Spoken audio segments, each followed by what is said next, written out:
ഇവിടെ നിങ്ങൾക്ക് പരിചയമുള്ള വീടാണോ ഇതൊക്കെ? ഞാൻ ഒരു പ്രാവശ്യം അങ്ങനെ വന്നിട്ടുള്ളൂ. കാരണം മാത്രമേ ഉള്ളൂ തോന്നുന്നു. നമസ്കാരം. ആരാ? ഇവിടെ ആരും ഇല്ലേ? ഇവിടെ ആരും ഇല്ലേന്ന്. അപ്പൊ പിന്നെ ഞാനെന്താ ആളല്ലേ? അല്ല അതല്ല, ഇവിടെ മക്കളോ ഭാര്യറ്റുണ്ടോ? ഭാര്യയൊന്നുമില്ല. ആരുമില്ല. ഇരിക്കി. അച്ഛന്റെ പേരെന്താ? പേരെന്താ? ശീതളൻ. മക്കളൊക്കെയോ? മക്കളൊക്കെ എവിടെയെന്ന്? കല്യാണം കഴിച്ചു പോയി അവരൊക്കെ. പിന്നെ ഒരുത്തനുള്ള ഇവിടെ ഒരുത്തനുണ്ട്. നല്ല ചുമണ്ടല്ലോ അല്ലേ? നല്ല ചുമണ്ട്. ഞങ്ങൾ വരുമ്പോ കേട്ട് നിങ്ങൾക്ക് ചുമ നിങ്ങക്ക് ഉണ്ടാവാറില്ലേ? എനിക്ക് മാത്രമല്ലല്ലോ. അപ്പൊ അങ്ങനെ വയസ്സായ ഒരു കുഴക്കൊക്കെ ഒന്ന് ചോലക്കോ ചുമക്കും ഒരു കുരക്കെ ഉണ്ട്.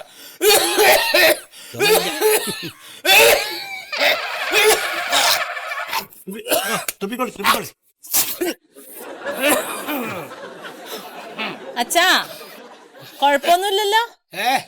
കൊഴപ്പൊന്നുമില്ലല്ലോ ആർക്ക്? അച്ഛന്. എനിക്ക് കുഴപ്പമൊന്നുമില്ല. അല്ലേ, ഇവിടെ അകത്ത് ആരുണ്ടെങ്കിലും ഒന്ന് വിളിക്കോ? എന്തിനാ? ഞങ്ങക്ക് കുറച്ച് കാര്യങ്ങൾ സംസാരിക്കാനാണ്. ഇവിടെ കാശും പണമൊന്നുമില്ല. ഇവിടെ കാശും പൈസയൊന്നും വേണ്ട. ഞങ്ങളേ ഈ രോഗങ്ങളെ കുറിച്ച് സംസാരിക്കാൻ വേണ്ടി വന്നതാ. ഒന്ന് വിളിക്കുക ആരെയുണ്ടെങ്കിൽ. എന്താണ് അച്ഛാ? ആരൊക്കെ വന്നോ? നമസ്കാരം. നമ്മള് ഹെൽത്ത് എന്നാണ്. നമ്മളെ പേര് മൊയ്തു. ഇത് ശ്യാമള വർക്കർ. അല്ല, ആശാ വർക്കർ ശ്യാമള. ഞാൻ കണ്ടിട്ടുണ്ട് വഴിയിലൊക്കെ വെച്ച്. മോനല്ലേ? അതെ. നമ്മളേ ഈ രോഗത്തിനെ കുറിച്ചുള്ള ബോധവൽക്കരണമൊക്കെ തരാൻ വേണ്ടിയിട്ട് അതിന്റെ ഒരു കണക്കെടുക്കാനൊക്കെ വേണ്ടി വന്നതാ. അപ്പൊ അച്ഛനായിട്ട് ഇങ്ങനെ വർത്താനം പറയാൻ. അച്ഛനാകെ ദേഷ്യാണ്. സുഖമില്ലാത്ത ആളാണ്. ഇവരെ ഒരു സർവേക്ക് വന്നതാണ് ആശുപത്രിന്നേ, പഞ്ചായത്തിന്റെ. നല്ല ചുമണ്ട്. ബീഡി വലിക്കണേന്റെ. വീഡിയോ വലിക്കോ? 3 പൊതി വീഡിയെങ്കിലും വലിക്കും ഒരു ദിവസം. ചുമയുണ്ടാന്ന് ചോദിച്ചതാണ്. വീഡിയോ വലിച്ചിട്ടോ? വീഡിയോ വലിച്ചിട്ട് എനിക്ക് ചുമ. 3 ദിവസമായി ഒരു വീഡിയോ വെച്ചിട്ട് ഇതുവരെ ഒരു വീഡിയോ കൊണ്ട് തന്നിട്ടില്ല. എന്തിനാ ഇപ്പൊ ബീഡി വലിക്കണേ? ശ്വാസം മുട്ടൂലേ? ശ്വാസം മുട്ടണോണ്ടാ വീഡിയോ വലിക്കണം. ഈ പ്രായമാകുമ്പോഴേ ബീഡി വലിയൊക്കെ നിർത്തണോ? എത്ര വയസ്സായി? എത്ര വയസ്സായി? ഒരു 40. 65 വയസ്സ്. 65 വയസ്സ്. 70-75 കഴിഞ്ഞില്ലേ? 19 ആയി. നേരത്തെ കഴിക്കുള്ളൂ, ഇപ്പൊ മേടിച്ചു കൊടുക്കാറില്ല. ഇപ്പൊ ഒന്നും തരില്ല. അത് കേട്ടൂലേ? അപ്പൊ എനിക്ക് ഇങ്ങനെ കാണിക്കണ എനിക്കറിഞ്ഞൂടെ? സാറ് ചോദിച്ചോ? അച്ഛനെ ശരീരം വേദന ഉണ്ടോ? ശരീരം വേദന ഉണ്ടോന്ന്? ശരീരം വേദന പിന്നെ ഉണ്ടാവില്ലേ? ശരീരം വേദനയൊക്കെ ഉണ്ട്. ഇവിടെ ഗർഭിണികൾ ആരെങ്കിലും ഉണ്ടോ? ഗർഭിണി ഉണ്ടായിരുന്നു ഒരെണ്ണം. അതിനെ വിറ്റു.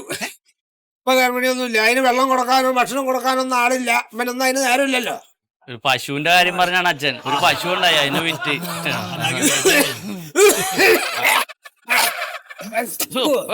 ആള് നിക്കണ അച്ഛാ. അതെ, എന്റെ വീട്ടിലേക്ക് തൂപ്പണ്ടേ? അതെ, ഇവിടുത്തെ ആശുപത്രിയിൽ പോയിട്ടേ ബ്ലഡ് ഒക്കെ ഒന്ന് ടെസ്റ്റ് ചെയ്യണം. രക്തം പരിശോധിക്കണം. ചോരാമ തൊട്ടുള്ള കഴിയൊന്നും വേണ്ട. അയ്യോ, അങ്ങനെ പറയാൻ പാടില്ല. ഒന്നും വേണ്ട അച്ഛാ. പണ്ടത്തെ പോലെ അല്ല. ഇപ്പോഴത്തെ പനിയൊക്കെ ഭയങ്കരമായിട്ട് സൂക്ഷിക്കണം. ഡെങ്കിപ്പനി, H1N1 അങ്ങനെ ഒരുപാട് പനികൾ വരുന്നുണ്ട്. അതൊക്കെ നിങ്ങളെ പോലുള്ള ചെറുപ്പക്കാർക്ക്. ഞങ്ങൾക്കൊന്നും വരില്ല. എന്തിനു വിളിച്ചാലും മരുന്നിന് വരൂല. എന്ത് അസുഖം വന്നാലും ആശുപത്രി പോകൂല പുള്ളി. അതെ, ഈ കൊതുകാണ് ഈ പനി കൂടുതലും പരത്തുന്നത്. നമ്മള് വീട്ടിനടുത്തൊക്കെ ചിരട്ടയിലൊക്കെ വെള്ളം കെട്ടി കിടക്കണ്ടെങ്കിൽ അതൊക്കെ നമ്മള് മാറ്റിക്കാളണം, തട്ടിട്ടാളണം. വെള്ളം കെട്ടിക്കിടക്കാം. ഈ വെള്ളത്തിന്റെ അകത്താണ് കൊതുക് മുട്ടടി. ഈഡിസ് കൊതുക് എന്നുള്ളൊരു കൊതുകുണ്ട്. ഇതാണ് ഈ പനിയൊക്കെ ഉണ്ടാക്കുന്നത്. അതിപ്പോ വന്ന് കൊത്തിക്കഴിഞ്ഞാൽ 3 ദിവസത്തിന് 14 ദിവസത്തിനുള്ളിൽ നമുക്ക് ലക്ഷണം കണ്ടു തുടങ്ങും. അപ്പൊ നമ്മള് വേഗം പോയി ആശുപത്രിയിൽ പോയി കാണിക്കണം, ഇല്ലെങ്കിൽ ഇടങ്ങാറാവും. അപ്പൊ നിങ്ങളെ ഈ ചിരട്ടൊക്കെ ഇവിടെ വന്ന് തട്ടി മറിച്ചിട്ട് നിങ്ങളാണല്ലേ? അത് ഞാൻ ഇവിടെ വന്നപ്പോഴേ എല്ലാത്തിനും വെള്ളം കെട്ടിക്കിടക്കണു. അപ്പൊ മറിച്ചിട്ടതാ. ഇവിടെ വിറക് വരാനുണ്ടായിരുന്നു ഒരു ചാക്ക് ചിരട്ട എന്നെ തട്ടി മറിച്ച് മരത്തിട്ട്. അച്ഛ, അത് അവരല്ല, അത് അമ്മ ഉണക്കാനിട്ടതാണ്.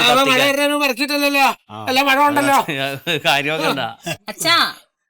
അപ്പൊ ഇനി വാശിയൊന്നും കാണിക്കരുത്. മോന്റെ കൂടെ ഡോക്ടർ ഒന്ന് പോയി കാണണം. എന്നിട്ട് നമുക്ക് ബ്ലഡ് ഒക്കെ ഒന്ന് ചെക്ക് ചെയ്യാം. അതൊന്നും വേണ്ട, അതൊന്നും വേണ്ട. ചോര തൊട്ടൊന്നും വേണ്ട. പേരെന്താന്ന്? ശീതള. അച്ഛാ, അപ്പൊ ഇനി പനിയുടെ ലക്ഷണങ്ങളോ അങ്ങനെ എന്തെങ്കിലും കണ്ട എന്ത് ചെയ്യും? പനി കണ്ട കുറച്ച് കുറുന്തോട്ടിയുടെ വേരൊക്കെ എടുത്ത് കുത്തി ചതച്ച് കുറച്ച് തുളസിയുടെ ഇല എടുക്കും, കുറച്ച് ചുക്കും കുരുമുളകൊക്കെ ഇട്ട് വെട്ടി തിളപ്പിച്ച വെള്ളം കൂടെ കുടിക്കും, പനിയെ കൂടെ പോകും. ഇതാ സ്വഭാവം. അത്രേ ഉള്ളൂ. അത് മതി. അല്ല സാറേ, ഈ പനി വരാതിരിക്കാൻ വല്ല ഗുളിക മരുന്ന് വല്ലതും ഉണ്ടോ? അല്ലോ, മരുന്നും ഗുളികൊന്നും നമ്മളെ ഗെയിമിലില്ല. നമ്മളെ ഗെയിമിൽ ഇപ്പൊ ഉപദേശവും നിർദ്ദേശവും പിന്നെ കണക്കെടുപ്പും മാത്രമേ അത്രേ ഉള്ളൂ. ഉള്ളൂ. പിന്നെ ഡെങ്കിപ്പനിക്കെതിരെ നമ്മളൊരു ജാഥ നടത്തില്ല, അതിൽ പങ്കെടുക്കണം. അതിൽ പങ്കെടുത്താ പനി വരൂലേ?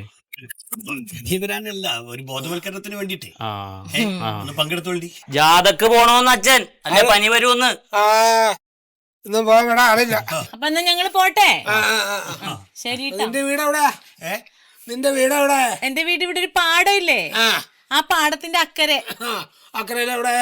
അവിടേക്ക് അറിയാവോ? എല്ലാം അറിയാം, സാകാല സ്ഥലം അറിയാം. അവിടെ പൊക്കമുള്ള കറുത്തിട്ടൊരു പരമു ഉണ്ടായിരുന്നു. പിറക്കി പരമു.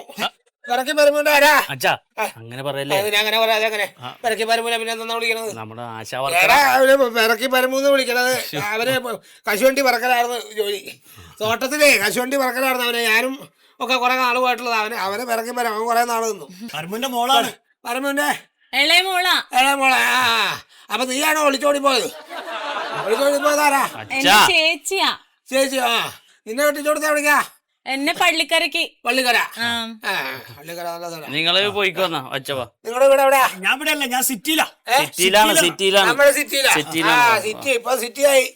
ആദ്യം കക്കൂസിലിരിക്കാൻ പോകുന്ന സ്ഥലം അത്. ആൾക്കാര് കക്കൂസിലിരിക്കാൻ പോകുന്ന സ്ഥലം ഇപ്പൊ വലിയ വലിയ കെട്ടിടങ്ങളായി സിറ്റിയായി. എവിടെ എവിടെ നോക്കണത്?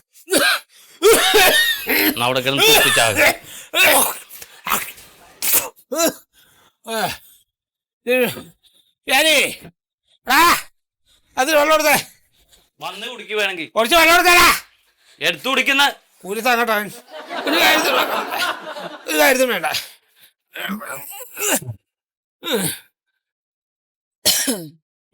എന്റെ ശ്യാമള വർക്കറെ. എന്താ സാറ് എല്ലായിടത്തും ചെന്ന് ശ്യാമള വർക്കർ.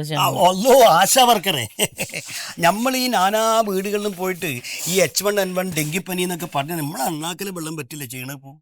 അല്ല സാറേ, നിങ്ങൾ ഈ ഹെൽത്ത് ഡിപ്പാർട്ട്മെന്റുകാർക്ക് എന്താ പനി വരാതിരിക്കാനുള്ള മരുന്നും വന്നവർക്കുള്ള മരുന്നൊക്കെ അതാത് പഞ്ചായത്ത് മെമ്പർമാരെ ഏൽപ്പിച്ചാ പോരെ? നല്ല കഥയായി. കുറുക്കന്റെ കയ്യിലാ കോയിനെ പോറ്റാൻ കൊടുക്കല്? കുറുക്കന്റെ കയ്യിലാണോ കോയിനെ പോറ്റാൻ കൊടുക്കലെന്ന്? ഈ പഞ്ചായത്ത് മെമ്പർമാരെ കൈമിൽ കൊടുത്താലേ ഓരോരോ പാർട്ടിയിലെ ആൾക്കാർക്ക് മാത്രമേ മരുന്ന് കൊടുക്കുള്ളൂ, എതിർ പാർട്ടിക്കാർക്ക് കൊടുക്കൂല. മറിമായം.